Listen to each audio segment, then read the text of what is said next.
আসসালামু আলাইকুম সবাইকে। নাইমাস কুকিং আপনাদের স্বাগত। আশা করি আপনারা সবাই ভালো আছেন।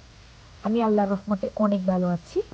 আজকে আমি আপনাদের জন্য নিয়ে এসেছি পাপড়ি চাট রেসিপি। খুবই সহজে বাড়িতে তৈরি করে নিতে পারবেন। ঘরোয়া উপকরণ দিয়ে আজকে পাপড়ি চাটটি আমি তৈরি করেছি। চলুন এখন আমরা শুরু করব। পাপড়ি চাট তৈরি করার জন্য একটু মিক্সিং বলে নিয়ে নিচ্ছি 1.5 কাপ ময়দা নিয়ে নিচ্ছি। ময়দাটা আপনারা আপনাদের প্রয়োজন বুঝে নিতে পারবেন, কম বেশি। এখন দিয়ে দিচ্ছি হাফ চামচ লবণ দিয়ে দিচ্ছি। এখন দিয়ে দিচ্ছি 1.5 টেবিল চামচ সয়াবিন তেল দিয়ে দিচ্ছি। তেলটা দেওয়ার পরে ভালোভাবে ময়দার সাথে তেলটাকে মিশিয়ে নিতে হবে। আমি ভালোভাবে মিশিয়ে নিচ্ছি। মুঠো করার সাথে সাথে দলা পেকে যাচ্ছি, আবার ভেঙে যাচ্ছি। এভাবে করে ভালোভাবে মেখে নিয়েছি।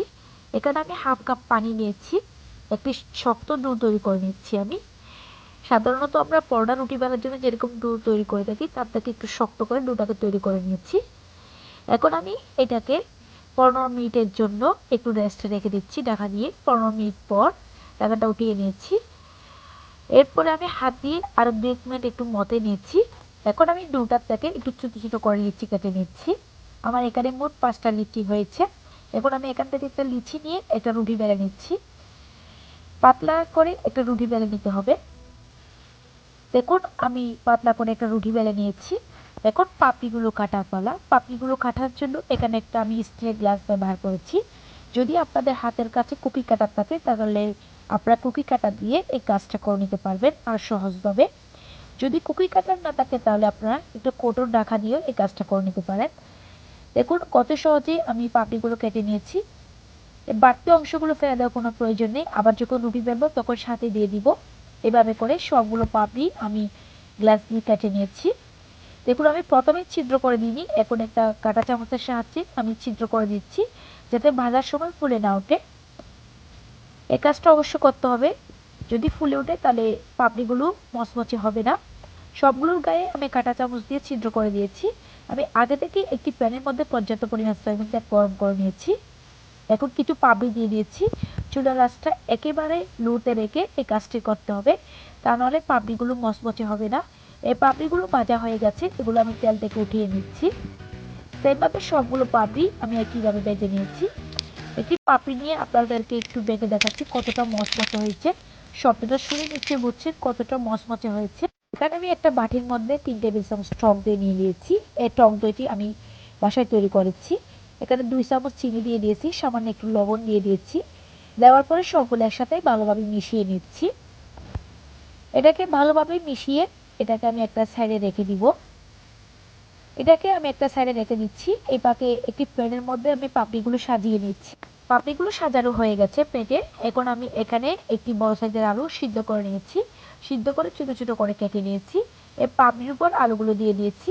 এখন আমি প্রথমে যে টক দইটি তৈরি করে রেখেছিলাম আমি এই টক দইগুলো দিয়ে দিচ্ছি। আপনারা চাইলে আর একটু বেশি করে দিতে পারেন, আপনাদের স্বাদ বুঝে দিবেন। এখন দিয়ে দিচ্ছি তেঁতুলের চাটনি, টক মিষ্টির চাটনি দিয়ে দিচ্ছি। এখন দিয়ে দিচ্ছি পেঁয়াজ কুচি। পেঁয়াজগুলো আমি একটু বড় বড় করে কেটে নিয়েছি যাতে খেতে ভালো লাগে। এখন আমি এর মধ্যে দিয়ে দিচ্ছি সামান্য একটু বিট লবণ, 1 চিমটির মতো হবে। এখন দিয়ে দিচ্ছি সামান্য মরিচের গুঁড়া দিয়ে দিচ্ছি।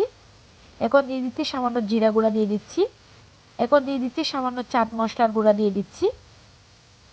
এখন দিয়ে দিচ্ছি টমেটো সস দিয়ে দিচ্ছি। আপনারা চাইলে কাঁচা টমেটোও দিতে পারেন। এখন দিয়ে দিচ্ছি ঝুরি ভাজা, যেটাকে বলে ভুজিয়া বলে, এটা খালি ভুজিয়া পাওয়া যায়। আমি এগুলো দিয়ে দিয়েছি। এখন দিয়ে দিচ্ছি কাঁচামরিচ কুচি দিয়ে দিচ্ছি। যদি আপনার ঝালের জন্য দেন কাঁচামরিচ তাহলে একটু বেশি করে দিবেন, যদি ফ্লেভারের জন্য দেন তাহলে একটু করে দিলে হবে, কয়েক টুকরো দিলে হয়ে যাবে। আমি কিছু ধনেপাতা কুচি দিয়ে দিয়েছি। এখন দিয়ে দিচ্ছি শসা কুচি দিয়ে দিচ্ছি। যারা আমার চ্যানেলটি সাবস্ক্রাইব করেছেন তাদেরকে অসংখ্য ধন্যবাদ। যারা এখন আমার চ্যানেলটি সাবস্ক্রাইব করেনি তারা আমার চ্যানেলটিকে সাবস্ক্রাইব করে রাখবেন। পাশের নোটিফিকেশন বেলটি অন করে রাখবেন। যখন আমি নতুন কোনো ভিডিও আপলোড করব তখন সাথে সাথে আপনাদের কাছে নোটিফিকেশনটি পৌঁছে যাবে। এখন মাশাআল্লাহ খুবই সুন্দরভাবে আমি পাপড়ি চাটটি প্লেটের মধ্যে সাজিয়ে নিয়েছি। এই পাপড়ি চাটটি দেখতে যেমন লোভনীয় দেখাচ্ছে, খেতেও কিন্তু অসাধারণ এই পাপড়ি চাটটি। আপনারা যদি বাসায় ট্রাই করে না দেখেন তাহলে বুঝতেই পারবেন না এই পাপড়ি চাটটি খেতে কতটা মজাদার হয়। আশা করি আজকের রেসিপিটি আপনাদের ভালো লেগেছে। আশা করি আপনারাও বাসায় ট্রাই করবেন। যদি আমার এরকম সহজ রেসিপিগুলো আপনাদের ভালো লেগে থাকে তাহলে অবশ্যই আমার ভিডিওতে একটি লাইক করবেন। কোনো প্রশ্ন থাকলে আপনারা আমাকে কমেন্টস করে জানাতে পারেন। সবাই ভালো থাকবেন, সুস্থ থাকবেন, আমার জন্য দোয়া করবেন।